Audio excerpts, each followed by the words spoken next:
Yeah. Good evening, everyone. Welcome.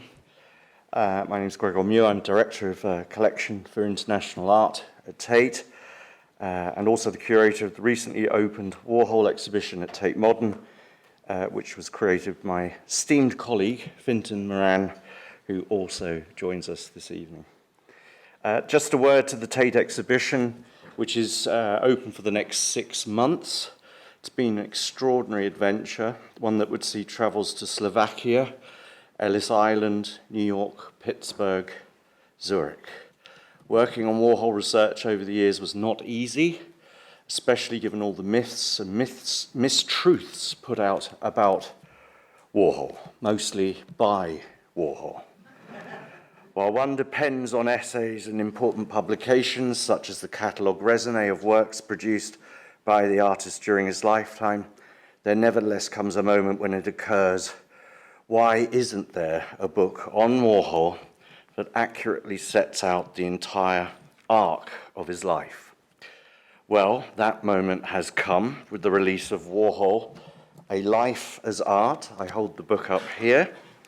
I'm immensely grateful to Blake Gopnik for offering an advanced digital file of his book, an accompanying secrecy clause, rightfully so that myself and Fintan were allowed to start the reading process just before the end of last year. As of today, I'm well over halfway through and nearing the end of one of the most immersive books ever written on the phenomena of Andy Warhol. Memorable for its detail and incision, this is a deep dive into the life of one of the most extraordinary artists of the late 20th century and whose influence will continue to extend well into this. I say this at a time when the artist has come so far historically, yet maybe it's only now, as the mythologies subside, that we sense an even greater desire to address the enigma that is Warhol. Tonight, I'm delighted to introduce Blake Gopnik, one of North America's leading arts writers, who has served as art and design critic at Newsweek, as well as being chief art critic at the Washington Post and Canada's Globe and Mail. He is a regular contributor to the New York Times and has a PhD in art history from Oxford University. Sadly, Olivia Lang is unable to join us. However, I'm equally delighted to be introducing Charlie Porter, who will be talking to Blake about his new book. Charlie Porter is a writer and journalist contributing to titles such as the Financial Times, the New York Times, and Luncheon magazine. His book, What Artists Wear, will be published by Penguin in autumn 2020. He was also judged for the 2019 Turner Prize and curator of a recent group exhibition at Lismore Castle in 2019. Along with Olivia Lang, Charlie is also a contributor to the current Tate Modern catalogue that accompanies this exhibition. Just to add that following a discussion between Blake and Charlie, there will be a chance for audience questions. Please be reminded to switch your phones off or keep them on silent. We aim to finish at around about 8 p.m. Thereafter, there will be a book signing with Blake in the Star Foyer. Without further ado, please join me in welcoming tonight's speakers.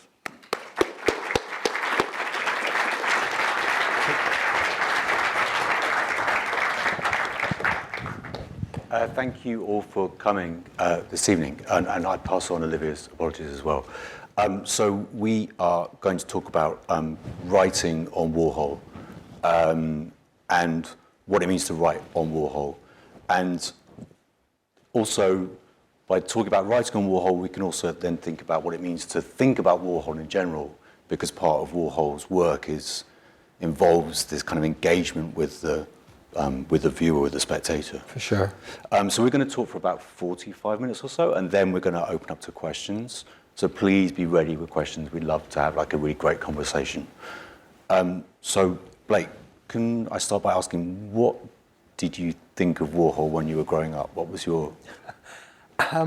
It's funny, until a couple of days ago, a radio reporter asked me, what was your first contact with Andy Warhol? And I literally hadn't thought of the question. And then I realized that from the moment that I was toilet trained, I knew Andy Warhol intimately because we had a poster of the Marilyn from as long as I can remember in the bathroom. Right. So I sat contemplating that picture every day from the youngest age.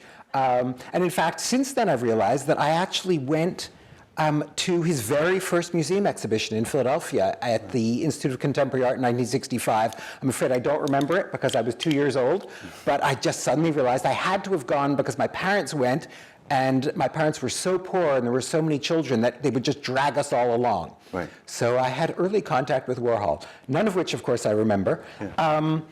You know, as an art critic, I think any art critic with a brain has to have had serious contact with Andy Warhol over the course of their career. Right. You end up, there are shows occasionally of Andy Warhol, so you have to deal with them. And in my case, I was fascinated beyond belief. I hadn't really thought about him that much when I was an art historian, but when I became a critic, I just found him infinitely powerful. And interestingly, the first time I really came to grips with him was with the late work. Right. Not with the pop work. And people may know that the late work is really being reconsidered now as just as interesting as the earliest work. Right, right. And so how did you come to write A Life as Art? What was the... You know what, it was a kind of a no-brainer. Maybe that's an unfortunate phrase to use, of a book, but it was obvious a book was needed. It was as simple as that. The books that existed were pretty old. They were all written by skilled journalists, but by journalists under very tight deadlines because they were written right after he died. So it was pretty clear that we needed something that you know had a little more heft than what had been written before. Yeah. You know? Yeah. So it really started with that. I had no idea what I was getting myself into. I mean, just absolutely no idea when I started this. Yeah, yeah. Because there's not actually been a biography, I think, in the 21st century, a kind of forensic biography in the 21st century. Yeah, there's nothing substantial, and you know, when you're with the journalists who were writing right after he died, were writing at such speed that there are 3 biographies written within 2 years, and each of them differs completely on the basic facts about Warhol. Right. So it did take a while just for everything to settle down. Right, right.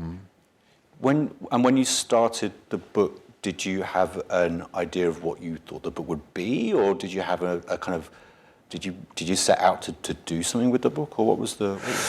I knew I wanted it to be as much about the art as about the person, which with Warhol you're incredibly lucky, because if you write about the person, you're writing about the art. Yeah. So that really did, that was convenient in the extreme. I knew I wanted it to have a lot of art in it, but I also knew I wanted it to be relatively straightforward. I didn't want to do anything mystifying, because I just knew there were myths that needed to be clarified. There was work to be done, put it that way, kind of relatively old-fashioned work. I mean, I hope there are moments in here that are newfangled, but there are also lots of moments that are old-fashioned where you're just trying to decide, did he in fact paint the Marilyns after she died or not? Because that's, of course, one of the staple things that's always said.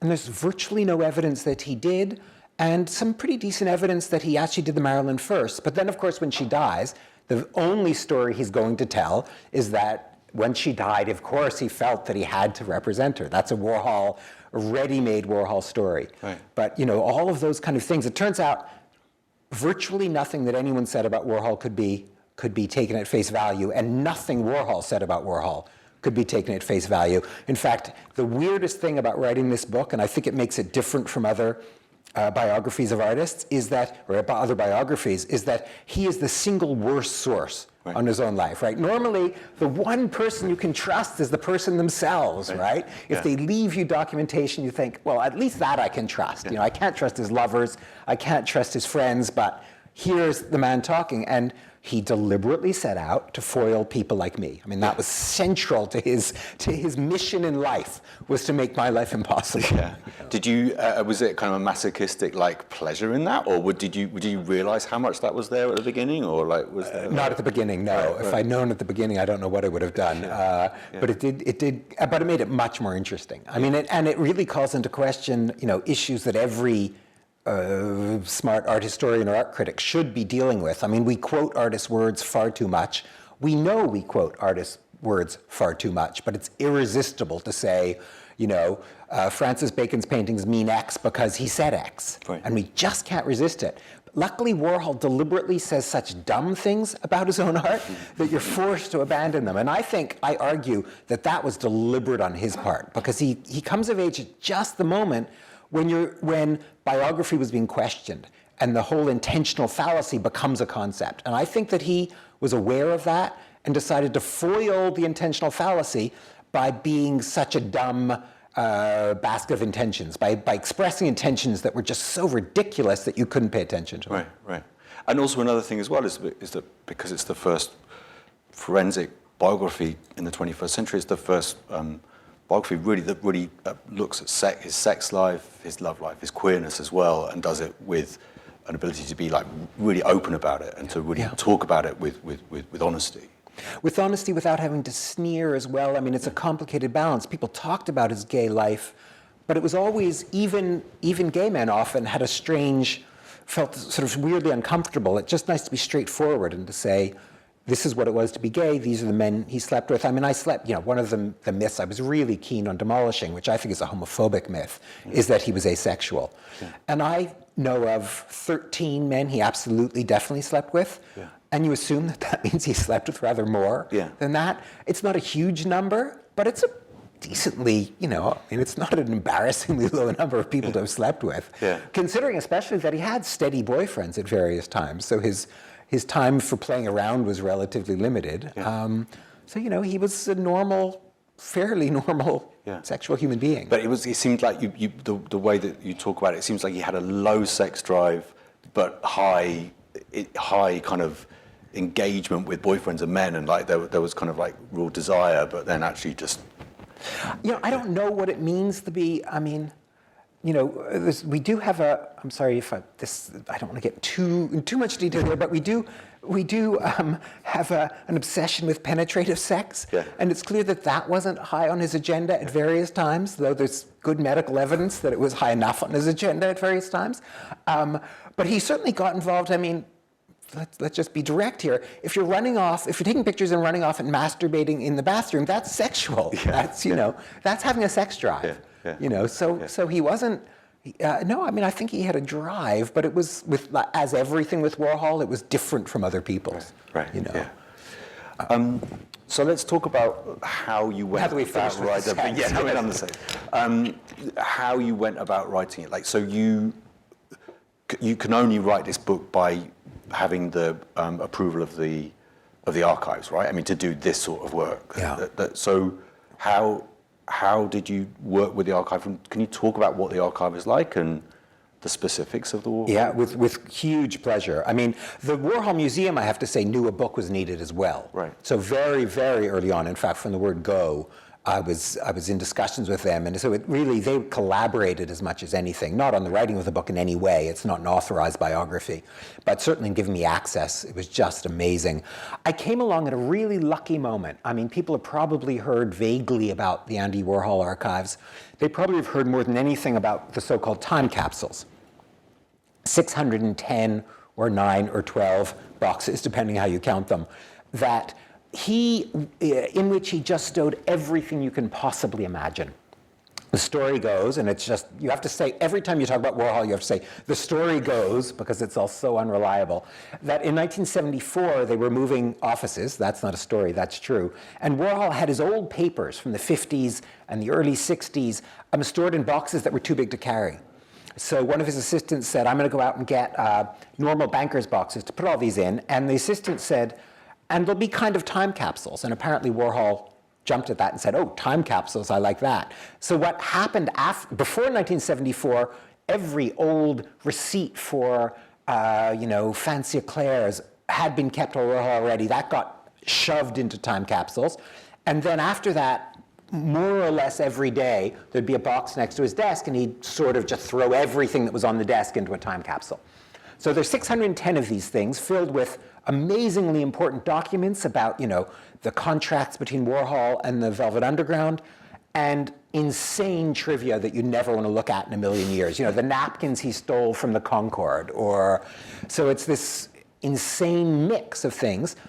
To get back to what we were talking about, I was lucky that at just the moment that I was beginning the book, those hadn't been cataloged in the full sense, but they'd been inventoried. So for the first time, we actually knew more or less the kinds of things that were in the time capsule. So it was just luck that I came along.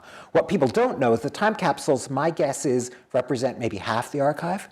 So there is a whole room just full of boxes, quite miscellaneous a lot of the time. And that's where a lot of the treasures came from, actually. And boxes that had barely ever been looked at. Right. So finding just complete records of his commercial career, especially. Right. All sorts of things. The Valentines that were sent to him by his last boyfriend, John Gould. People have often said, well, were they really boyfriends? But you see these piles of Valentines, and you realize, no, this is deep romance, or well-faked romance at least. Right. And so your work on the book was often detective work and forensic work, literally at the level of finding receipts, cross-referencing receipts. You're going to make me start crying. Yeah. Why? What was the need? What did you get from doing that? What was the obsessive compulsive disorder is the problem. That's what they call it. There are certain documents where it's obvious. He kept vast numbers of his ticket stubs. So we can, thanks to the internet, because the ticket stubs say the theater name and the date, you can find out what he went to see. And that was really important to me because, among other things, it turns out he went to see much more highfalutin stuff than pop stuff. He went to see, the latest Fellinis. So that really mattered to me to say, oh, no, wait a minute. He wasn't, I think one of the myths about Warhol is that he was, how can I put it? That his primary obsession was with popular culture. Right. I see that as having been an obsession with popular culture in order to turn it into high art. And his real obsession was with high culture and high art. He started going to the opera in the 50s, being a season ticket holder in the 50s already, a subscriber. So he was certainly keen on very high culture. Right. So the ticket stubs are a good example of things that are definitely worth going through. I don't know why I was really interested in getting the financial side right. I thought it was important to know, the extent to which he's a sellout. People always said, even with the pop art, he was just doing it to make money. And then you find out he could barely sell the things a lot of the time. Or early on, he was selling them for so little that his income definitely went down when he became a fine artist. So those things mattered to me. And unfortunately, there are at least tens of thousands of financial documents in no perceivable order. There are ledgers that are half complete. There's a lovely set of crumbling bits of paper with his sort of scrawl of a year's worth of accounts that you can hardly make out. I mean, there's all sorts of crazy stuff. And what the problem, of course, is that you don't know, since you don't know what's there, you sort of have to try to go through as much of it as possible, lest you miss something. Just in case. So, yeah. Because one of the great things about the book is this ability to look at the work really as and when it happened. And it astonished me, like having lived my life obsessed with Warhol, I'd never really realized the fact that the kind of works, the pop art works were all made before the factory. Yeah. And I'd assumed that the factory was the place where that work was made. Yeah. And actually it's clear in the exhibition upstairs as well that you go into the room with the Marilyns and the Elvises, it's the room before the silver foil room. Yeah, that's important. But so this forensic work is important to understanding. There's the factory, by the way. Isn't that lucky? We did not plan it that way, but there's the silver. The whole factory was lined with actually just unrolled aluminium foil. Not tacked up or anything, just these rolls that originally were quite mirror-like, because when you just unroll it, it's mirror-like, and then over the years crumbled more and more. There's Warhol himself with a pile of stuff. It was lovely and empty at the beginning, and by the end of the factory, by 1967, you could hardly move in it. There's so much junk that's accumulated. Old Campbell soup paintings, but also Warhol stereo and silver-covered pop bottles. We have the receipt, crazy things. We have the receipt for that exercise bicycle, which he actually bought in the 1950s yet. Here's a lover, Rod LaRod. We better not start looking through the images. But just, by the way, that Warhol is really a late creation. That's really a 1965 creation. That man with the sunglasses. comes really late, and we imagine that that's the man who made the pop art. Yeah. And they're two separate things. There's two separate creations of Warhol's, in a sense, and we conflate them. I think Warhol wanted us to conflate them, deliberately set things up so we conflate them. Yeah, yeah. And so the forensic work that you did was essential to set this out and to pull apart these assumptions of Warhol that he was super rich and he did this work to make money, and you needed to do the kind of nitty-gritty work to get to that point, right? Yeah, I mean, I have no idea if I've been successful, and given the length of the book, I probably haven't been. But it so happens, and no one is going to believe this. Like, no one in this room is going to believe it. I don't like facts much. I don't like facts for their own sake. If a fact isn't illuminating, I have no interest in telling you. I have no interest in telling you what movies Warhol went to see unless that fits some argument about him that matters. And I really hope that as much as possible, when I tell you something, except maybe his penis size, it's to make a specific argument. There are things that are unavoidable. If you're writing a 1,000-page book that you actually want people to read, there are certain things you simply have to include. But so the salacious stuff is there for its own sake. But the dull facts, I hope, are there specifically because they serve some purpose in talking about Warhol and his art, especially. I mean, I really hope this is a book that helps people look at the art more than anything else. You know. And so how did you approach your sources? Because it's like 260 interviews you did for the whole book, right? And there's still some coming. I mean, I'm still like I'm hoping that the reprint, I have room for one quote from one person who just revealed themselves to me. That's not a huge number, by the way, for biographers. There are biographers who've done more interviews than that. A lot of the interviews started repeating themselves so much that I realized I would be at it forever. I mean, everyone in New York has a Warhol story. So I had to cut it short. And now, of course, I've spoken so much, I've forgotten your question. Just how did you, I mean, because I suppose the difference is, everyone does interviews, but many biographies are like kind of nice little stories that they tell, whereas I'm sure everyone you spoke with has got a Warhol story and an opinion about him, and maybe also an axe to grind as well. It helps to talk to a lot of people about the same thing, because you really can do some triangulating. But I was just as interested in seeing how the myth was built. And that's a lot of what the book is about, is tracking the myths rather than debunking them, seeing how it all came together. So even talking to people, I mean, it's amazing how many people will tell you anecdotes that they couldn't possibly have been there for, that happened almost before they were born. You'll get them telling you stories about Warhol's childhood that they couldn't have ever had any insight into. So everyone has these wild stories, and that's fine, because they all come together to make this picture of this creature, this fiction called Warhol. I mean, in a way, this is a biography of a fictional character as much as it's a biography of a real person. A fictional character that all of us have written, in a sense. And so were the people you spoke with, were they keen to talk, or did you have to persuade some? Like, what was the process like? Over keen. I mean, I really didn't have to do a lot of persuading, I must say. I mean, some people were over-interviewed. So Gerard Malang and Billy Name, I really owe them serious thanks for talking to yet another biographer, because they've been interviewed 1,000 times, and they were both really generous with their time. Those were his chief amanuenses at the factory, at the Silver Factory, and they were really fabulously helpful. My favorite interviews, most useful interviews, frankly, though, because those people have been interviewed so many times. If you just read the 100 other interviews they've given, you've got a lot of what they have to say. But it's the people who've never spoken before. That's what was really exciting, from the 50s especially, but throughout his life, there are people that, just for whatever reason, some one-night stands that turned out to be really interesting. There were people who, because they'd never told the story before, I mean, when you've done enough interviews, you can look into someone's eyes and realize they're not remembering. They're telling a story they've told before. They're remembering the story they've told. They're not casting their mind back to a moment. Whereas people who've never told their stories before, it's a completely different thing. They're not in storytelling mode. They're just remembering something that happened the way they'd remember the day they were hit by a car or something. And I think hanging out with Warhol was kind of like being hit by a car sometimes. So those were my favorite interviews, actually. His first ever boyfriend was a fabulous interview. I spoke to him a couple of times, really, because it's a different Warhol. It's a Warhol who's sensitive and lovable and innocent and delicate, and fiercely smart. I mean, everyone said especially people who knew him in the 50s, just how smart a person he was, you know.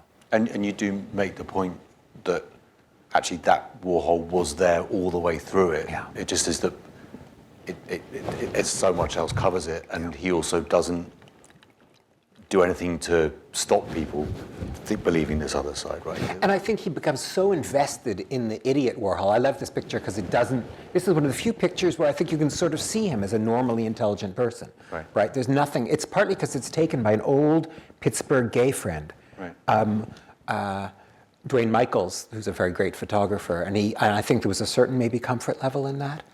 And Dwayne knew Warhol in the 50s already, so they knew each other before Warhol became Warhol.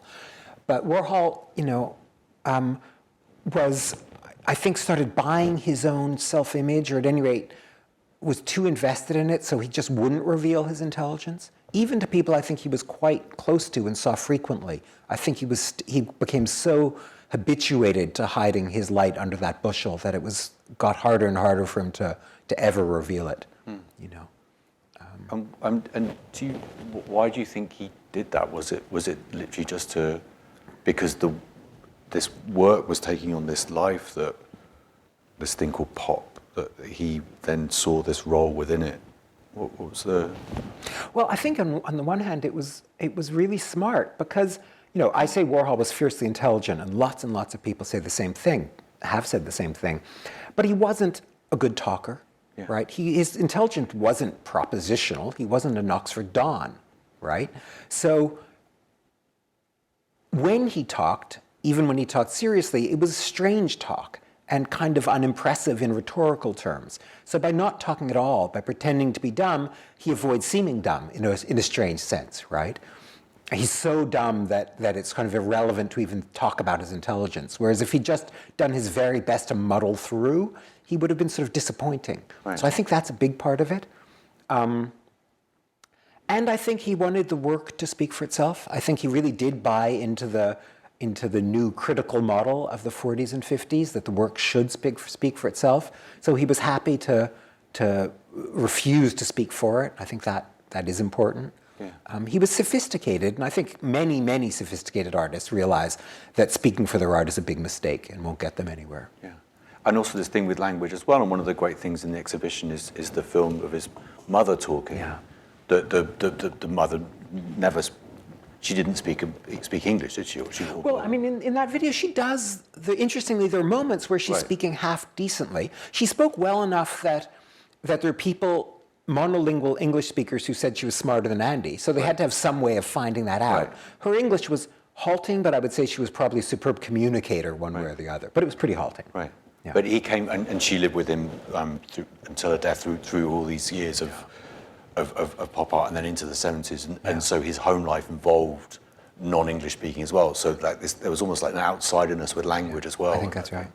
I mean, one of the things I dwell on here, and even more, I wrote this absurdly long essay on Warhol as an outsider, and that I think is really important to his self-image. And the whole notion of outsider art was so important when he was growing up. You know, when he first became a modern artist, that I think he really bought into it. So adopting the role of outsider, which came to him naturally anyways, as a gay Carpatho-Russin, right? You don't get more outsider than that. And I think it was important to him to keep in that role, you know. Yeah. Psychically important, I think. Yeah, and also adding to that working class as well, and being of the generation where working class could self-define and queer working class, rather than be seen as the fetishized object of desire, which working class was previously. And Pittsburgh, I mean, I go into this a little bit. There's this amazing book published in 1914, I think, called The Pittsburgh Survey. And it's actually the first book of urban sociology, or that's how it's been described to me at least. It's in multi volumes, and goes into vast depth about the different levels there were of workers in Pittsburgh, because it's really mostly about immigrant labor in Pittsburgh. And the Carpatho-Russins are at the very bottom. So it's not just that he's working class, he occupies a particularly fragile position in the working class. Yeah. And so Warhol's own writing, or the writing that's under Warhol's name, because obviously most of it is ghostwritten. Yeah. Was that useful to you, or was that also a thing that you had to handle with care? Like, what was the... Well, it's one of the funny things. I mean, he wrote two books that are quoted most often, The Philosophy of Andy Warhol and Popism. Yeah. And both of them are largely ghostwritten, but of course, someday we may know exactly how much, because the tapes that they're based on still exist. Right. There are chapters that are... Popism is almost entirely ghostwritten, and almost everything where he says, I did X, is actually a transposition into the first person of someone else telling a story about things that Andy did. And some of those documents exist, the interviews that it's based on. Right. So that, and it is maddening for someone who's now become a Warhol obsessive to see Popism, all the things Warhol says in Popism in the first person, being quoted as though that actually gives us insight, as though that's his memory at work, and it's not at all. Yeah. So those books as historical documents are really iffy, yeah, but they're fascinating and crucial, and he wanted them to exist. He wanted those piles of often cliches. I mean, they're certainly Popism isn't his voice at all, yeah, right? It's a very strange, neutral voice. He wanted that to exist, yeah, you know. But it's weird because ghostwriting often is done where someone with not that great an intelligence is ghostwritten for by someone who meets them once, then goes away. But his ghostwriters will write, yeah, with him, so yeah, they knew his way of thinking. So it's kind of a weird ghostwriting, isn't it? It's like, except I don't think they did. I mean, I don't think anyone did, yeah, right? And that's what makes it strange, because they're not particularly Warholian, those books. I mean, there are, yeah, moments where they are, yeah, but there are moments where they're very far from him, yeah, because I don't think anyone can do a Warhol. Yeah. I mean, it's there were moments where I was tempted to practice talking like him, because I'm always quoting him, of course, but you realize it's completely naff to try, you know, because he's very individual. Oh, this is one of my favorite, this is a real discovery of mine. This is by a gay teacher of his at Carnegie Tech, where he went to art school. And this is Andy, and it was Andy who insisted on holding this stupid little bird. Because at this moment, Andy's really exploring sort of the most flamboyantly fey side of his gay character. He's really coming out at this moment. And that's his nose before he had worked on his nose, right? Yeah, that's right. Yeah, unfortunate work. There he is again, the nose is there again. You can't see, and you can just see here, but it's something people don't realize. He was quite severely disfigured in the 1940s throughout his teenage years. He had vitiligo, so there were parts of his skin that were much, much darker than the others. Eventually, it became vitiligo universalis, so he lost all of his coloring. But there are 5 or 8 years where he's got a real sort of world map patchwork on his face. You can just see it here a little bit too, but in certain photographs it's really striking, and people who first met him said it was really quite disfiguring.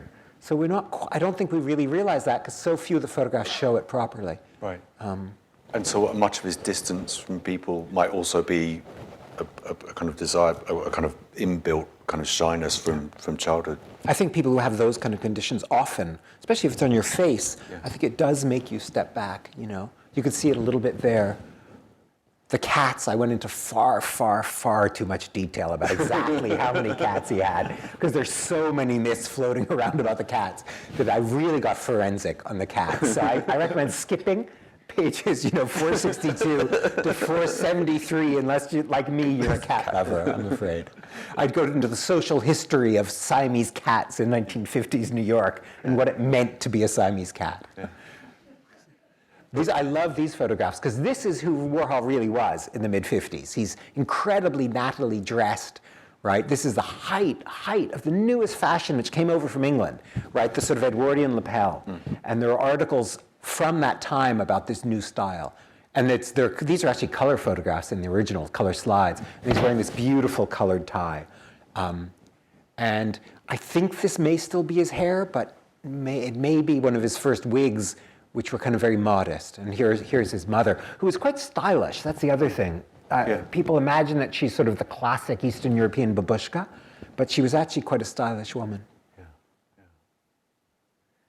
So you also give real caution in the book. The first mention of the diaries, you kind of really put a warning flag up to take them with a pinch of salt as well, because of how not knowing how much what was missed out, and if they were written at the time, but but it's that thing where from the 70s onwards, when he called his tape recorder his wife, he was recording probably as many conversations to fill that book every day. Oh, yeah, and the tapes are there. I've listened to some of them. Right. You're not allowed taking notes or anything on them, and you're not allowed quoting them, so they're a little bit useless for a biographer. Right. But they're there, and they're insane. Right. I mean, they're really... There are some with his good friend, the curator Sam Green, which aren't at the Warhol Museum. They're actually just recently arrived at the Beinecke Library at Yale. And so those you can listen to and take notes on and everything, and they're fascinating, really great. Right. He taped all of his telephone conversations, so they're phone calls. Yeah. And so he was writing on Warhol whilst he was alive. Like he had his, or the communicate, like he was recording everything. Like that he was aware of this thing of language and a view on himself. I think that's right. And he knew from the day he started. I mean, his diaries are actually him calling his assistant, Pat Hackett, every morning, in theory to tell her what his previous day's expenses were, so she could keep track of those. But then he would diarize. He would talk about his day. I think that the words in the published diaries are probably quite close to what he said. But normally you write a diary for yourself. Maybe you think it'll eventually be seen by the public, but maybe you think, well, I can also destroy it eventually if I want to. You're not talking to someone else. So that automatically entirely changes the nature of these documents. So they're not normal diaries. And I think the published diaries come to about 20%, and they're about 1,000 pages, of the total transcripts for the diaries. So you just don't know what Pat chose to leave out, because Warhol's most important boyfriend, who he lived with for 12 years, was her closest friend. So if Warhol was mean to him, you can imagine her leaving that out. I don't know. I've emailed with Pat. But also you imagine that Warhol wouldn't have complained about Jed when he knew he was complaining to Jed's best friend. Right. So there's all of these complications in the diaries that make them not straightforward. Right. At the same time, I'm sure he thought these would someday, he probably thought all 20,000 pages would eventually be made public, and kind of wanted that in order, again, to make it harder to pin him down. It wasn't about making it easier for him to be known. It was about making my life more difficult, Yeah. So when you were approaching it, how did you choose which work to focus on? Like you really paid great attention to the films, right? Was that important to you to bring those forward, or? Very much so. I mean, according to the Times of London, I paid far too much attention to every single work. I think one of the critics who didn't like the book said that I talked about every work Andy Warhol ever made. Right. I can tell you that the real Warhol obsessives will think that I left out far too much, because there's several drawings from the 1950s I don't mention. The films I think the films are great works of art, especially the really early ones. I mean, I've sat through all of Empire. With pleasure, with absolute pleasure, and Sleep I've seen a bunch of times now. Yeah. Empire, we shouldn't take anything for granted. Empire is his footage. It turns out to be about 8 hours of footage of the Empire State Building from dusk into the middle of the night. And Sleep is his boyfriend John Giorno sleeping, for 5.5 hours, more or less. It's actually faked, but that's how it comes across. So I think the films are absolutely as brilliant. I mean, as just before you all arrived, we were talking about how people still have a hard time seeing Warhol as a filmmaker. But when he was shot in 1968 and almost died, the first headlines were often filmmaker shot, or radical filmmaker shot, underground filmmaker shot. His identity for a few years was much more as a filmmaker, as a crazy, insane filmmaker, but as a filmmaker. And partly because of the prices the paintings have been getting all the attention for a while now, despite the fact that every Warhol expert says, no, the films are just as great as the paintings, but no matter how much I say it or how much I write about it, it's going to be hard to convince people. I mean, they're demanding. Sitting for 8 hours is not always easy. But I think the early screen tests, those portraits of which there are amazing examples in the exhibition, are as great, and I don't say this sort of facetiously or just for polemical effect, they're as great as any Rembrandt portrait. They only take 4 minutes to watch. So I should hope one would look at a Rembrandt for 4 minutes, so why not at a Warhol for 4 minutes? They're really just fabulous, fabulous portraits. So I'll just be straight ahead for anyone. You can throw something at me afterwards, except not my book. I don't like the Paul Morrissey movies. Right. I see them as crucial Warhols as part of his business art practice, which I take seriously as a real artistic practice, but I don't see them as creatively Warhols in any real way. And just to be clear, so by that point, Warhol had stopped making the films himself, but they were Warhol productions that Paul Morrissey made. Sorry for taking it for granted. Yeah, he makes his last real film in the fall of '68, and am I allowed to use the F word here? The title is simply the F word. Yeah. And then he changes the title to Blue Movie, and so it can actually be shown, right? If the title of your movie is F-U-C-K, it's a little hard to sell posters, to put up posters for it. That's his last real movie. Yeah. And then he dabbles a little bit in some other movies. A movie called L'Amour he had more to do with, but most of the later movies, most of the movies after late '68 are Warhol productions, that is, Warhol pays for them to be made, basically.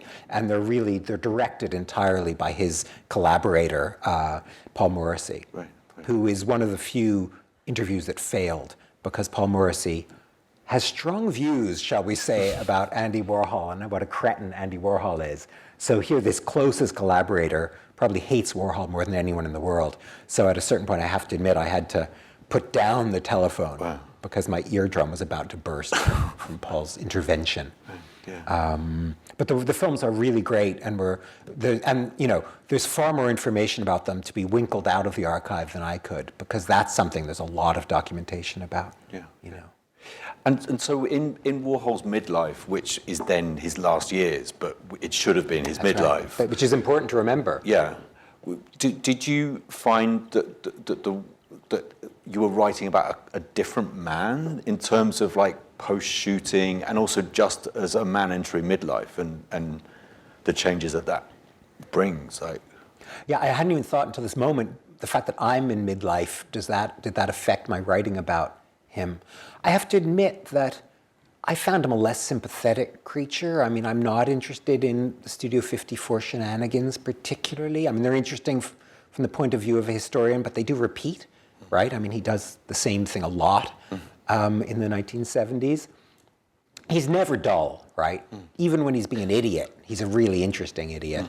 But I do feel continuity, and maybe that's just every biographer's job is to find a single person under it all.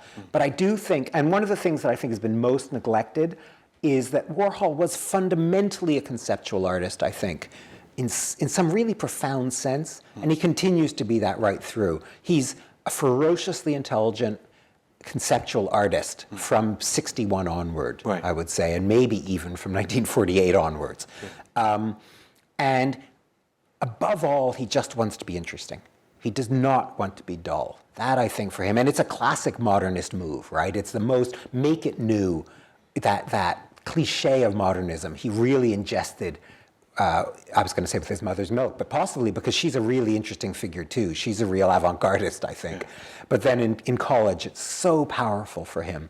So I think the one thing he didn't want to be was boring.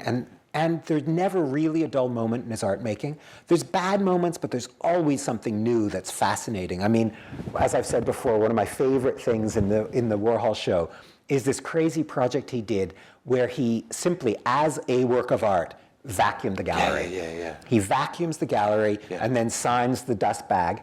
But I guess actually one of my favorite discoveries in all of my research, and I hope it's in the book, but it may only be in the footnotes, is that he went to vast efforts to find the right vacuum cleaner. He goes out, we have his receipts for the taxis. He taxis around town, buys a vacuum cleaner, decides it's not a good enough vacuum cleaner, buys goes out and buys another vacuum cleaner, which is the very most expensive vacuum cleaner on the market. I should remember the exact number, but it would be expensive even for a vacuum cleaner today. It was the Dyson of its day. And then, if my memory serves, he returns the cheaper vacuum cleaner. So he spends all this time just to make a work of conceptual art. Right? And that's actually, I think, important, because the conceptualism in all of Warhol's art also has a really physical dimension. So even when he's making official conceptual art, like vacuuming a gallery, he has to get the physical side of it right. So in a sense, there's a connoisseurial aspect to even his vacuum cleaner piece. And I think that artist is there in pretty much everything he ever did. Yeah. And actually, it's a great point in the show, because I think then in the show it's by the video of the mother, right, isn't it? Yeah. But it's in a room opposite to massive canvases that by that point, were those ones for selling? It was the skull and crossbones and the skull and the hammer and sickle. Yeah.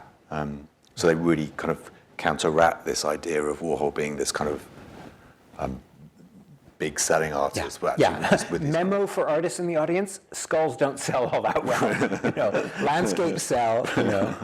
I mean, Castelli, I think, was at his wit's end. I mean, he didn't give Warhol many shows, and Warhol was resentful about that, especially in later years. He was still officially a Castelli artist, but he didn't get a lot of shows.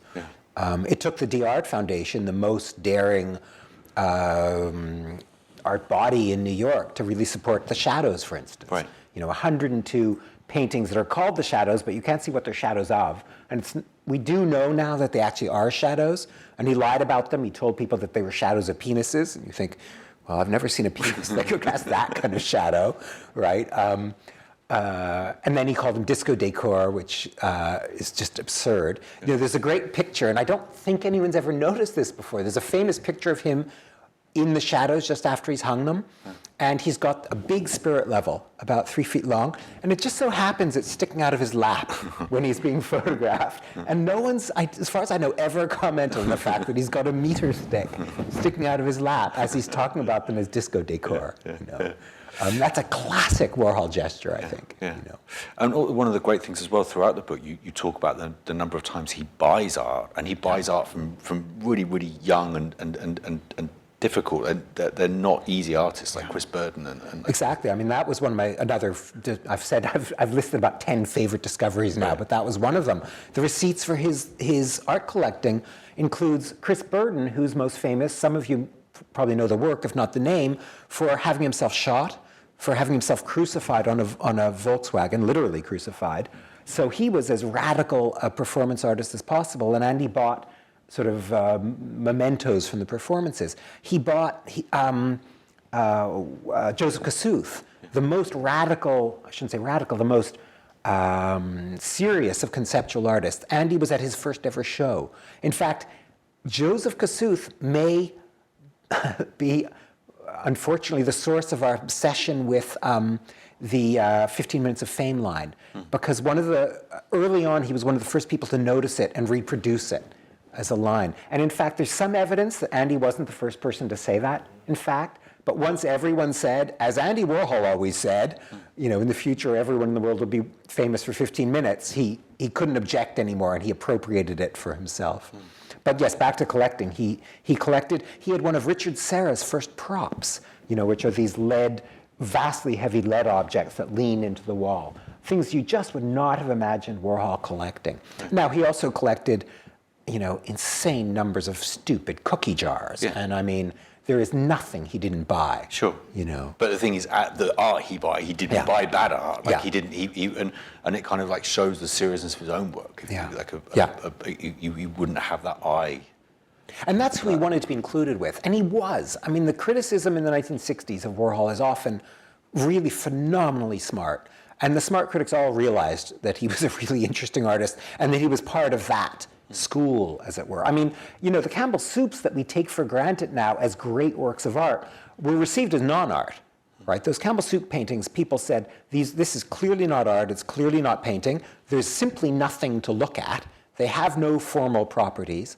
I mean, it's really interesting to see even incredibly smart critics trying desperately to deal with them because they were so used to only caring about formal values, about abstraction. In fact, the only avant-garde critical position was to care only about form. And then they're presented with 32 objects that have exactly the same form, that seem transparent windows onto stupid cans of soup. They were struggling desperately. That he was, in 1962, he was the Chris Burden of the art world. And seen as Chris Burden was, as just an idiot and someone just trying to shock, A lot of the pictures that we like most by Andy Warhol were seen as absolutely empty shock gestures when he first did them. And of course, some people still see them as that. Yeah, yeah. So I'm going to open it. Oh, yeah, please. In a couple of minutes, but I just I'll ask one more thing. Like when you came to the end of the book, how did you? What was your feelings toward Warhol? Do you like him? Do you feel warm towards him? Like, what's your sense of him? It's mixed. I mean, I feel incredibly warm towards him because until I wasn't planning to mention the coronavirus, but until today, when Olivia couldn't come, etc., he just seemed to be this guardian angel. I mean, every time something looked like it was going to go ill with the book, it went well. Every time I desperately needed some document to prove a point, the next folder I opened, there it was sitting for me. So I really felt, I still feel that he was smiled on this project. I'm the least superstitious person on the planet, but I often look up expecting to see him there. And in fact, this last Christmas, I was within days of finishing the book, and I'd already bought tickets for Handel's Messiah in a church in New York. And I shouldn't have been out. Should have been working 24 hours a day, but I bought the tickets, so I went to it. And I hadn't realized when I bought it, it was in his church, the church he went to at the end of his life. And it's a beautiful neo-Gothic pile in New York. And the rafters, and throughout all of Messiah, I just couldn't help looking up, just being sure that he was up there. And then I finished the book, which at that moment, I thought the book couldn't be finished. At that moment in December, it was due within weeks, and I thought, well, I'll obviously just fail. It's clear to me I'm going to fail. This book isn't finishable. My publisher will tell me, pay back every cent we gave you, and it's just over. And then and I'll finish on this, to my infinite surprise, I always knew what the last line was going to be because I wanted it to end with his last heartbeat. I didn't want to go into anything else.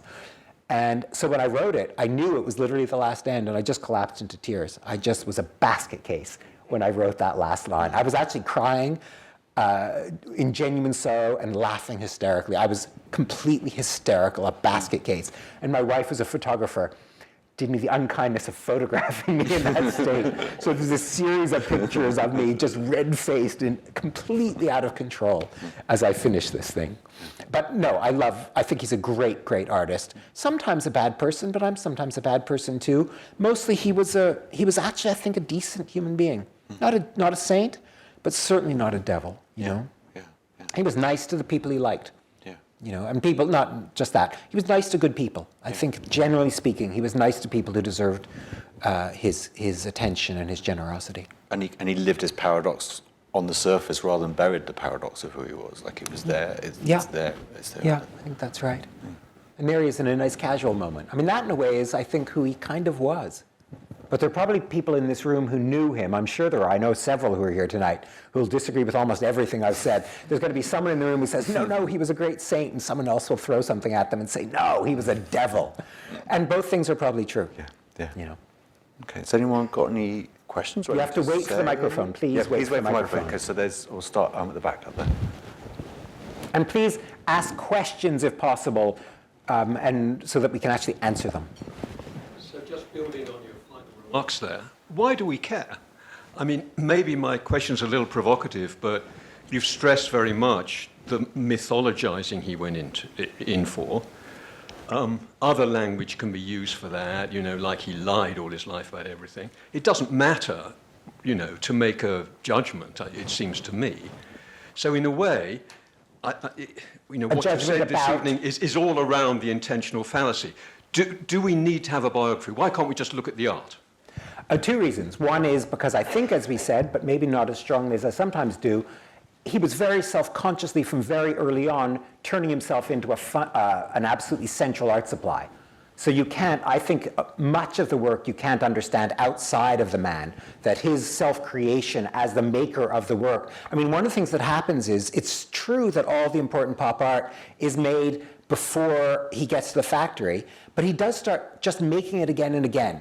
And my argument is that the later reproductions of the pop art are essentially attributes, like the kind of attributes a saint would have, that you can tell it's Andy Warhol because he's the guy who makes the Marilyn, and here he is making the Marilyn. So they become props in his life. Most sort of flamboyant artists like Dali are, their persona is meant to help sell the art, whereas I think with Warhol, the art often is meant to help sell the persona. So the persona is central.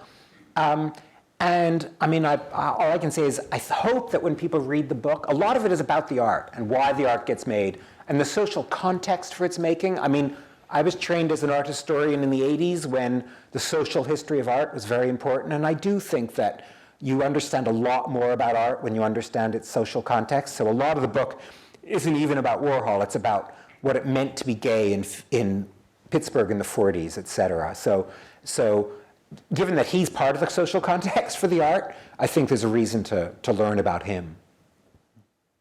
Yeah. And Charlie, feel free, obviously, to answer or to jump in.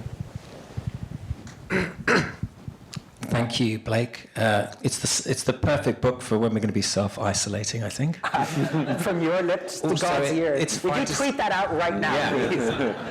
Also, it's fine to say fuck in public in books, so please, you should have said Not it. on the BBC, I was warned. The reason I was nervous at all, I was going to say it, but I was warned when I got onto the BBC the other day, they said, just one thing, you're not allowed cursing. So now I got all nervous. I normally, This is different environment. okay, But anyway, it's a kind of a dull question, really, but why were you not allowed to quote from the tapes that you listened to at the Foundation? I don't know 100%, but I do. I didn't listen, let's just be really clear, because this is constant source of confusion. There's the Andy Warhol Foundation that, as of now, owns no Andy Warhols, and there's the Andy Warhol Museum in Pittsburgh. The foundation's in New York. It's the world's largest private granting body for serious contemporary art, and does amazing work, but it's not really about Warhol. It's barely about Warhol. Its job is to fund serious contemporary art. And they do that partly by selling Warhols or licensing them. And then there's the museum. And it's the museum that owns the archive, that owns the tapes. Now, forget everything I just said, because it's the foundation that owns the copyright. So the foundation says to the museum, as I understand it, and I could have it slightly wrong, I'm not a lawyer, the foundation says to the museum, you can't let anyone quote, partly because there were some lawsuits when the diaries first came out, and they're worried that Warhol will have said things that are actionable, and they don't want to be sued for stuff that comes out. There are legal reasons beyond that, and I'm not privy to them, and no one is. Some of it's secret legal stuff. They will be available in, if I'm not mistaken, 2035, but I wasn't going to wait that long. But as I say, there are a decent number of recordings that are out there that are really fun to listen to and give you at least a taste of what must be in those tapes. But you can listen to them if you're a scholar, but it's kind of useless, because unless you've got an amazing memory, you can't use them. Even if you do have an amazing memory, you still can't quote from them. So. We'll come next, yeah. Hi. I had a question, since Olivia Lang isn't here, Blake, if her portrayal of Andy Warhol as a kind of shy, awkward figure who hid behind the technologies of the day, the camera and the tape recorder, informed your writing on Warhol. It certainly didn't inform it, because I'm ashamed to say I only read it later. One of the choices you have to make when you're writing a book like this is to read the impossible amount of primary source material, that is things written about Warhol and by Warhol at the time, or to read the impossible amount of secondary source material, that is all the brilliant stuff that's been said about Warhol. I read some of that, but if you set out to read all the brilliant things that have been said about Andy Warhol, you would never be able to write a word, because it's infinite. I mean, the amount of I don't know that there's any other artist that has had so much written about them and so much smart stuff. So the simple answer is no. I think I agree with a lot of what she says. I think everything she says is both completely right and completely wrong, because Warhol is this bizarre figure where he's both incredibly shy and, as he himself admitted, also desperate to be at the center of attention. There are some factual errors in her work, and I don't blame her for it, because she didn't have access to this, which would have actually solved, for instance, the problematic early history of his acquisition of tape recorders, which, if anyone wants to know, you know exactly what model of tape recorder he got at exactly what moment.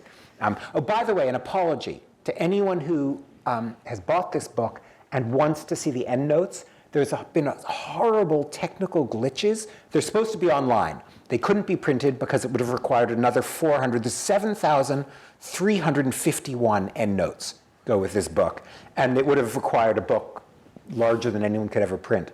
So they are available online. They will be available online. They're working almost literally around the clock, but there was some crazy technical glitches with getting the page numbers to correlate properly. So they're still not available. They were supposed to be available the day this came out. And I check it every hour in the hopes that they'll be available at harpercollins.com/Warhol. So my apologies for that, but it's frustrating. There's a huge amount of actual information, not just citations, but vast quantities of information in the endnotes that clarify some points in the book.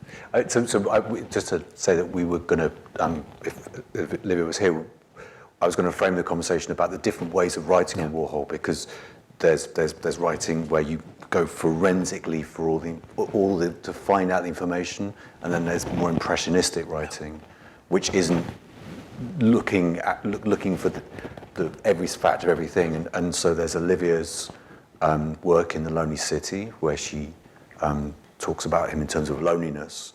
And then there's also Wayne Kostenbaum's book, biography, which was the last biography, which is called a biography, but it's much more impressionistic, and it's much more a kind of impassioned kind of argument for Warhol. As a specifically gay figure. I mean, it's a fabulous, really fabulous book about Warhol and queerness, because I think that's the right word. It's more than just homosexuality. It's really about queer culture. So it's really worth reading. Just incidentally, as a reader, I much prefer brilliant impressionism to pedantic facts, but I'm hoping, that there are moments of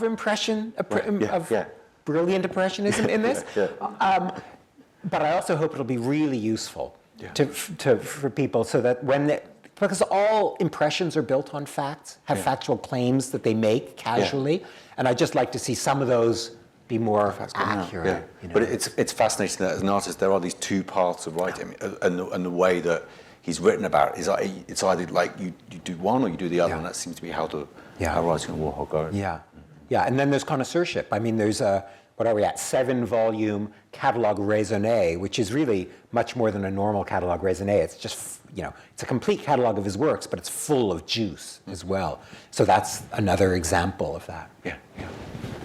Karen. Hi, my name is Karen. I did know Andy. Unfortunately, now everyone's going to know how old I am. I was wondering, when you were doing this book and working on it, your point of view, for me, hopefully, was to inspire today's consistency of how artists are putting their work out and how they are calling it pop art, but also how they are able to see what something is really good to something that's mediocre. Because just speaking to him, when I was very young. Very young, I wasn't that young. I'm just trying to play it off. But, I was trying to help you there. He was quite critical. And very critical about, so many of these artists that were running around pretending to be artists, when I think now, more than ever, we need to see people come up with real points of view in art. And I'm just wondering, with this book, do you feel it will inspire the new wave of art to go towards that point of view? I hope it. I mean, one of the most important things for me, it drives me crazy when people, not just because I'm a Warhol fan, but when people attack Warhol as stupid or trivial. It's just not true. I mean, it is incredibly difficult, complex work, and repays close, deep looking. And Andy knew that. And I shouldn't say Andy, Warhol. I hate saying Andy because I didn't know the man. You can say Andy, I'll say Warhol. Warhol was actually a really good critic. He really knew the one thing he hated was the corny. And that's a really important category, because 90% of art is corny. He hated corny, arty art, right? I think one of his goals always was not to make arty art. And that's something probably every artist should aim for above anything else. If your art looks like art, then there's a problem in some fundamental sense. So no, amazing. Listening to some of the tapes where he's talking to a curator, he just every time knows what's really interesting and good and what's trivial and trite. So yes, I hope that it sets the bar impossibly high, but that's better than the opposite. So hopefully people read it and say, oh my God, I've got to be as good as this. You know? But it still is the case that there is still an opinion of Warhol that he is trite. It's still this kind of constant, and it's kind of one of the things that the show addresses is to be serious about the work and to allow the work to be seen, and you have to face, you have to quite, it's there, this critical voice against it, right? And it's interesting, that isn't there for Picasso, for instance. It was there early on for Picasso. Right. Like the first decade they treated him like Warhol. But for Warhol, it's been a long time now, and it still seems to be there. But of course, he encouraged it, right? He's the goofball. Okay. He pretended the work was superficial. And because of the intentional fallacy, because we quote artists, he sort of vaguely said, my work is all on the surface. And people believe that. So it's tricky. He kind of set himself up to fail.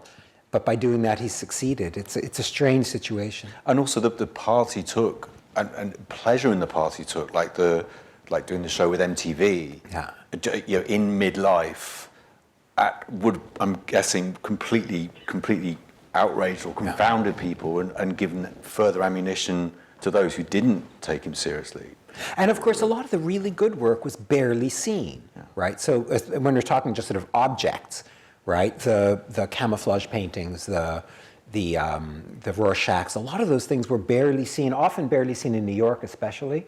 So some of the very best late work wasn't accessible. Yeah. So people might not have seen, certainly the very, very erotic work wasn't visible. Yeah. So it's only now that we really can see the full Warhol, I think.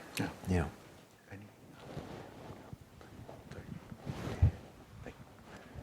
Do you want to?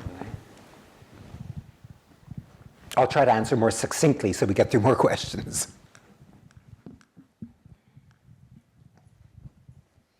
Did you get a sense over the course of your research of how in control he was able to remain about his own self-image over the years? Did you get a sense of how much he was able to control the sort of photos that were used of him or biographical information that came out about him, or did his fame become sort of this beast that he couldn't control, and so just sort of allowed it all to be out there? It became this beast he couldn't control, and that was always the goal. So in a sense, he wasn't the fussy artist trying to control their image, because that beast was precisely the image. I mean, he did do things like, submit a microbiography to Who's Who, claiming that he was one of the von Warhols, right? As though he was some aristocratic figure. So he didn't try to control it, because he'd do that one year and the next year he'd do something different. So he deliberately tried to confuse matters rather than control them. And at a certain point, if you do that enough, the confusion just spreads and you can just stand back and watch it happen. I think he was perfectly happy with what happened to his image, except when people said he wasn't a serious artist. That hurt, because he knew he was. That smarted, I think. He didn't mind, I think, being called a bad artist as much as being called a trite artist or unserious or a non-artist. There was a question there and there as well. Hi, my name's Bernard Goodiness. Just wondering how you think Warhol's meeting with Marcel Duchamp in 1963 impacted upon the rest of his career, and like the use of already made images that he used? I think it didn't impact at all, because Warhol had already known Duchamp's work from the age of 14.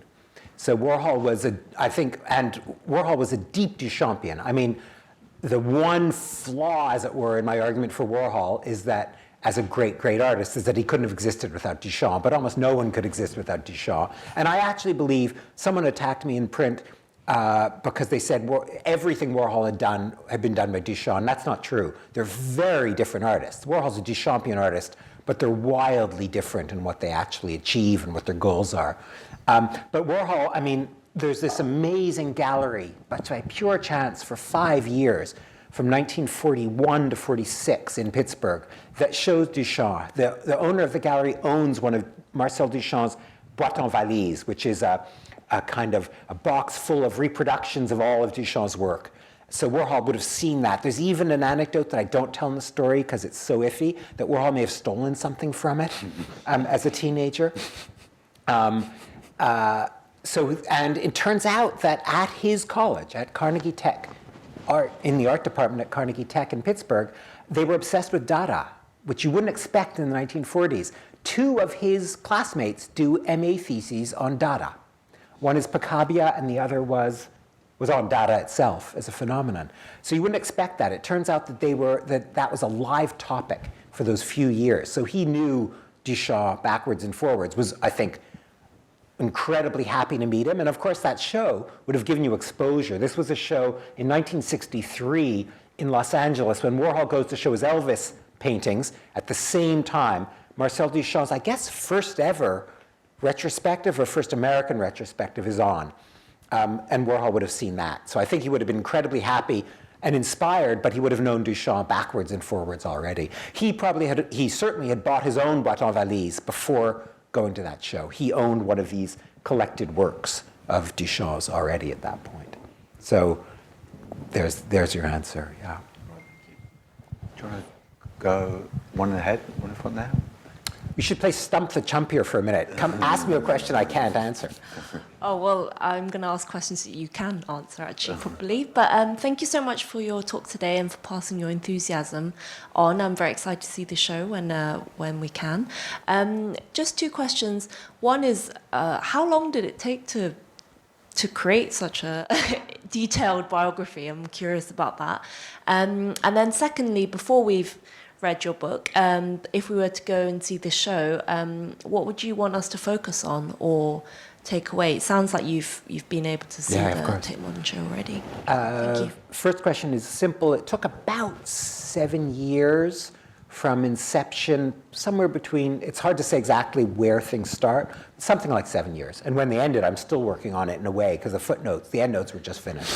That was a nightmare. So that was about 7 years. I would have liked to have had 10. More than 10 would have been insane. But there are some things I would have liked to have tied down. As far as the show goes, which is a much more important question, the vacuum cleaner piece, I'd encourage everyone to go to it first because I think it really explains Warhol. The one thing I'd say is, in every Warhol show, I'm disappointed, in how little time people spend actually looking at the pictures. They really repay deep, solid thought. I mean, I would say, if you're a member of Tate, to go do a room a visit or do one wall a visit. It's really worth it. I mean, it really is the same way you might go to the National Gallery and stare at a Titian for an hour, hopefully. It really pays off. I mean, I've spent a lot of time thinking about Warhol, and you can really sink your teeth in, sink your eyes in, and sink your mind in more than anything. But for me, what matters is recognizing that there's conceptual heart to everything he does and figuring out sort of conceptual bones of the projects in the show. Everything in it's worth looking at. The screen tests, though, because they're 4 minutes each, and how many are there? 15, so right there, people who are better at math than me can figure that out. I guess that's 60, isn't it? You could spend an hour just in there, and it's worth it. One of the things that's important, they're all sequential, right? So you have to get to the end before you repeat, right? They come one after another, which is really important because the one thing people never talk about is that the screen tests are over after 4 minutes. So you have 4 minutes to look, right? And then the thing's over, which creates a kind of panic if you're really looking seriously, which paintings don't have, right? And what I hate is when a single screen test is looped, because that's not what they're about. They're about the end of that moment of depiction, it seems to me. And also the end of the 4 minutes of that person having to sit there in the confrontation they have with the camera as well. Right? Yeah, and one of the things that I don't think is talked about ever or enough is the fact that you're the same as them, right? Yeah. You're both experiencing this 4 minute look with the screen between you almost as a kind of window. So there's this amazing parallelism where you're suffering together in this process. The looking, where the looking and the depiction take exactly the same amount of time, is a really interesting phenomenon and a great conceptual gambit that Warhol isn't credited for, in a sense. I think one of the most astute things that's been written about the show is the comment in The Guardian about about because the end shouldn't have been the end, to go back to the beginning once you've got to the end, because it's not like a show where the artist is in their 80s and you reach an end and you leave. Like, the end was a kind of cut off, and actually at that point to then go back and look at it again, to look at it with other eyes. I agree completely. And of course, we keep making the mistake of talking about late Warhol. Yeah. None of it's late Warhol. It's mid-career Warhol is the latest work we have. Yeah. You know, he started so young, though. Yeah. You know. Yeah. Time for another couple of questions, maybe. That Oh, lady. sorry. I'm jealous of you getting to see these photographs. I must say, one of the things I'm proudest of, and my wife was a photographer, also was the photo editor on this book. And finding, there's a picture, every chapter begins with a photograph of Warhol relevant to that particular chapter's events. And I'm just so happy to have that, because some of them have never been seen before. Obviously, some have and have it on photograph. But I just love the fact that you can watch Warhol change and get older over the course of the book. I'm really pleased with. Thank you very much. I was just curious to know if you had spoken to John Richardson and if you had discussed writing biographies about big artists. No, I never did, unfortunately. And he, of course, knew Warhol quite well. You know, there are a lot of people I didn't speak to, and that's one of why I would have liked to have another 3 years. But no, John and I never spoke. We've met once or twice in Picasso shows, of course. And I think our biographies are quite different. Our attitudes about art kind of are pretty different. But yeah, of course, he's one of the great art biographers, was one of the great art biographers. I would have loved to have had that conversation, but it didn't happen. But actually, it's interesting in the sense that we think we know what a biography is, but actually they change, and actually they aren't. There's kind of less of a fashion for biography now. There was a fashion for biography at the time when Warhol died, and so there were all these books, but actually there's less kind of biographies in general. I don't think that's true. I'm told the only thing you can actually get an advance for, one reason I wrote this book, is biography. I don't know. I just kind of get a feeling that like there's a. I hope you're absolutely wrong. You're totally wrong, Charlie. There's such a fashion for biography right now. People are just, you better get these fast because they are just selling like hotcakes, you know. Biography, I mean, it's so weird to be referred to as a biographer because I think of myself as an art critic and then an art historian, not a biographer. And I'm a completely accidental biographer. And I don't read that many biographies, especially art biographies. There's some, Giorgio Vasari's biographies matter to me. And there are a few biographers. There's a guy called Joseph Ellis in America who's a historian of the early revolutionary period, or the revolutionary period, who writes really short little, very conceptual biographies, and I really like those. But yeah, biography is a weird business, really strange. Question up there. Don't do it. Don't write a biography if you value your sanity. I'm going to display my ignorance among all these experts. But could you explain to me what a conceptual artist is? No. Next question. Did I get away with that? Well, all artists are conceptual artists, I would say. It's an artist who cares as much about the ideas behind the work as the work itself. An artist who imagines that, to a certain extent, a work begins with a description of what the work will be rather than with a kind of visual and material exploration. In the 60s, it was a capital C conceptual art. It was as coherent a concept as minimal art or pop art, which means not very coherent, but it clearly was a heuristic for understanding a certain artists who worked very differently, but were clearly very interested in thinking about things, in talking about things, in vacuuming a gallery and declaring it art, right? Gestures matter a lot, and gestures matter for Warhol, that the Campbell soup can is, yes, an object, that is, the painting of it is, but it's also a gesture. It's also a kind of now I can say it, a fuck you to all sorts of different kinds of people.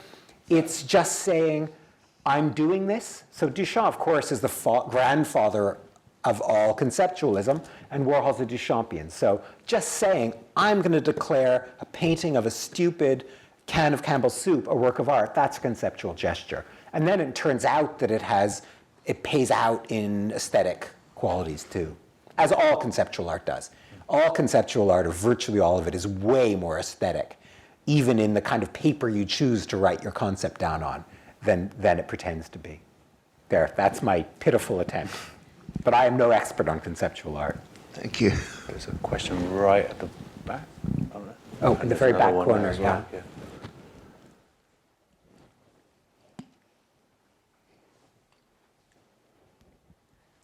I wanted to ask about how interesting he was as a curator, because he does that strange show, Raiding the Icebox. Was that a one-off, or where did that come from? It was a one-off. This was a show he did in 1969 called Raid the Icebox, where he went to the museum at the Rhode Island School of Design, went into the vaults, and pulled out everything they would never have chosen to show. It was, I think, possibly the first example of something that's now become a cliche, where you ask an artist to come and choose things from your vault to put on the wall. And artists almost always choose slightly unusual but lovely objects. And that's what they thought they were going to get from Andy Warhol, because they clearly didn't know their man. So they invite him, and he takes an entire chest of random old shoes. And he takes the sandbags that are used to protect the works. And he takes, just a tree that's in the atrium, and says he wants that as one of the works. So it's really a radical moment. And it really, and now it's almost commonplace, but still considered kind of interesting and courageous when artists work with the very concept of the museum. But I think that's, as far as I can tell, maybe the first example, or the first major example of someone doing that. And he really messes with the director and the curators at that museum by doing it. So he doesn't do that very often. Does he ever curate per se again? He probably does, and I've forgotten.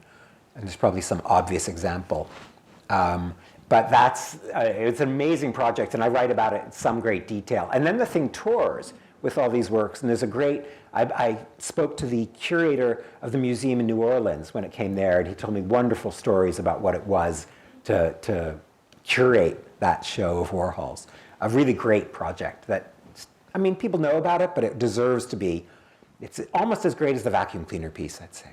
But it's interesting because the word curate nowadays has taken on a meaning beyond curating, and you curate coffee beans or something. Right. And actually, he's an early example of that in terms of the curation of people around him, That's or right. Exactly. curation of Interview magazine and who gets to be in it, or like. Yeah, of course, Charlie's is the smart answer, which is that curating was central to his practice from very early on. But he also did curate in actually probably more interesting things. I think that the Silver Factory is a curatorial exercise. Yeah. And that's one reason that his cruelty to people, I think, that's the wrong description of what he was up to. Because in a way, and this I guess is cruel anyways, they were sort of art supplies for him, or works that needed curating. I think he had quite a bit of distance from those people, so he didn't sort of cruelty or kindness are irrelevant categories if you're talking about tubes of oil paint. So I do think he had sufficient distance from them that they weren't really friends. He didn't think of them as that. So he treated them maybe cavalierly, but not cruelly. Sorry. But yes, I agree with you. The Velvet Underground is a curatorial exercise. He couldn't tell them anything about making music, but he could curate them into contexts, I think, yeah. There was another question there.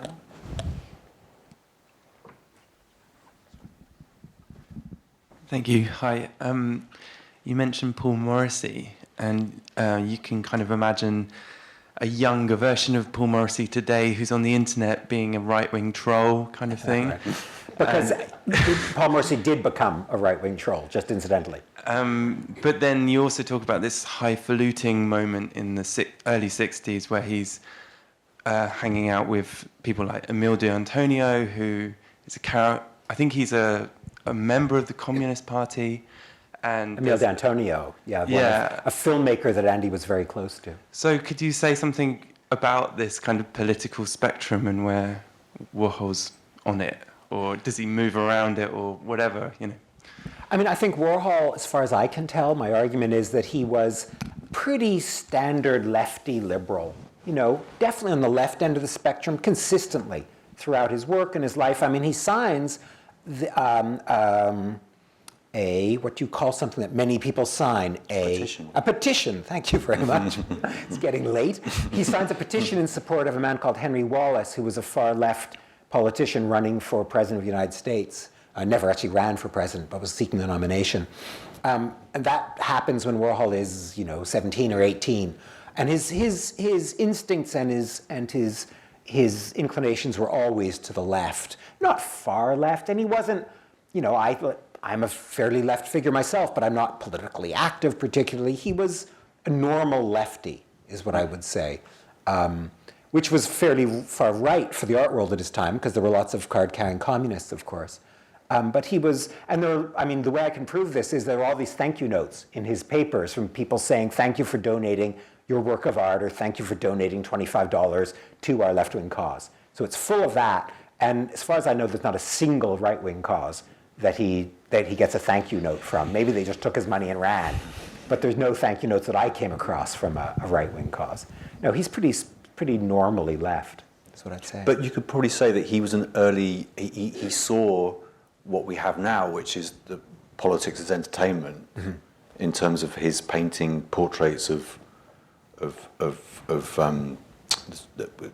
now my mind has gone blank, but he engaged with right-wing people, wasn't there? Like there was portraits. He did portraits of, the Shah of Iran. You don't get further right than that. Yeah, exactly. That's substantially right. Yeah, that's complicated. Yeah. I mean, Warhol painted portraits of anyone who'd pay him the $40,000, that was for 2 portraits, but it was like he saw already this thing of politicians being entertainment, like Trump. Everyone being entertainment, and being like those portraits being kind of almost like a commentary on that, like allowing politics to be entertainment. I think that's right.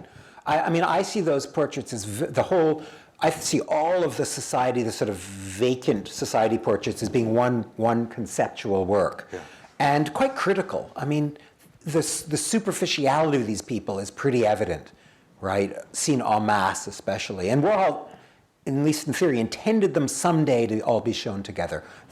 Almost all of them are the same size. So I see the real critical edge to that. So even though, yes, he's very happy to take the Shah's money and to eat the Shah's caviar, especially in large quantities, and to feed it to his dogs, that can be a kind of revenge as well. But I think that there's also a sense that he knew that in the process of adding him to this pile of portraits, that he was depicting him as something empty, as empty as the most trivial, industrialist's wife, or, that's my take on the politics. But it's iffy. I mean, doing anything with the Shah of Iran is not even taking money from the Shah of Iran. He didn't take enough to, hurt the armaments budget of Iran. So he wasn't a saint, and there are moments like that are genuinely iffy. And Bob Colacello, when you read Holy Terror, which is his memoir of those years, clearly there were some less desirable moments in Warhol's life, and I leave that to Bob's book. So I don't have to go into that in quite so much detail. Yeah, if you want to see the bad side of Warhol, read Bob's book. Yeah. We have time maybe for 2 more questions? Or no, there are no more questions, which is fine. Question.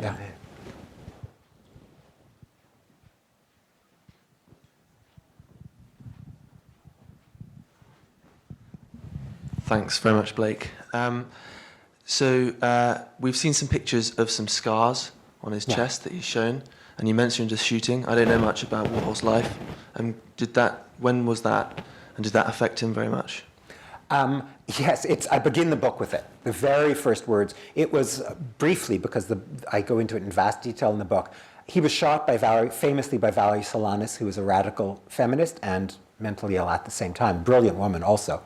And he should have been dead. He arrives at the hospital. She shoots him. It pierces a whole bunch of organs. He should have been dead, and there was just a genius surgeon who happened to be there. This was on June 3rd, 1968.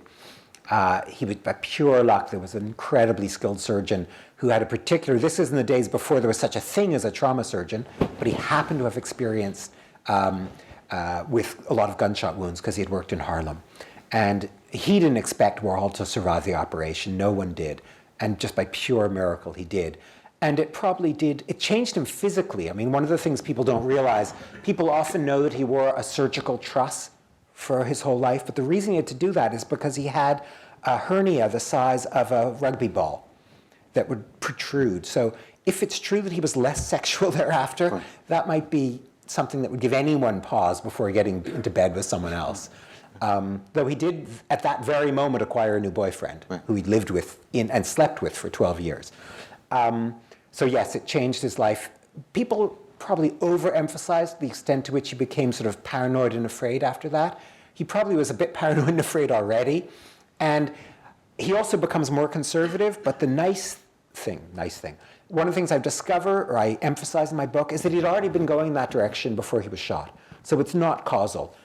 By January of '68, he's already distancing himself from the corny radicalism of the '60s, and he's a kind of harbinger of the neoconservatism of the '70s. He gets there before most people do, right? And that's typical of him.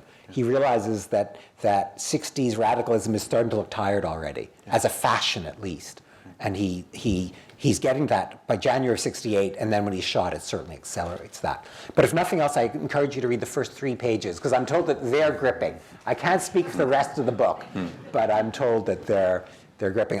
My goal in writing the book stylistically was to write the least boring, incredibly boring book ever. That is, to write the least boring, obsessive accumulation of facts and claims and arguments that I could possibly write. And if I succeeded in that, then I'll be happy. I wasn't willing to forego the information, but I hope that I made it a gripping read, at least at moments. That was the goal. And maybe one last question. Here, I'm sorry, Charlie, I'm taking over here. I'm so used to being alone on a stage that I'm taking all the fun of pointing at questions. Hi, could you comment on his relationship with Basquiat?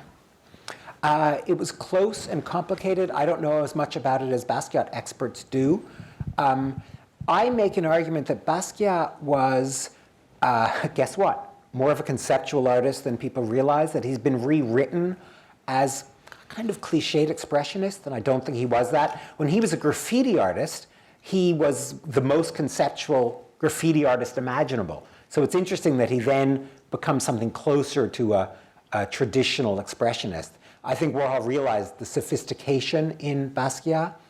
And of course, I mean, race and sexuality, especially in those days, are very similar problems, if you like. So I think he understood the problems of being black from the viewpoint of the problems of being black in New York in the 80s from the point of view of someone who was gay in Pittsburgh in the 40s. So that gave him special insight. But I don't go into huge depth in that because other people have. But I think it's an interesting relationship. I think one of the things that Andy talked about was the problem of the resurgence of painting in the 80s. And he knew that was had a conservative heart, a reactionary heart. And the question is, how could you be a painter and not be reactionary? And I think Basquiat and he both came up with answers to that question. Well, thank you, everyone. Thank you so much, Blake. Thank you for your patience. That was a long time to sit.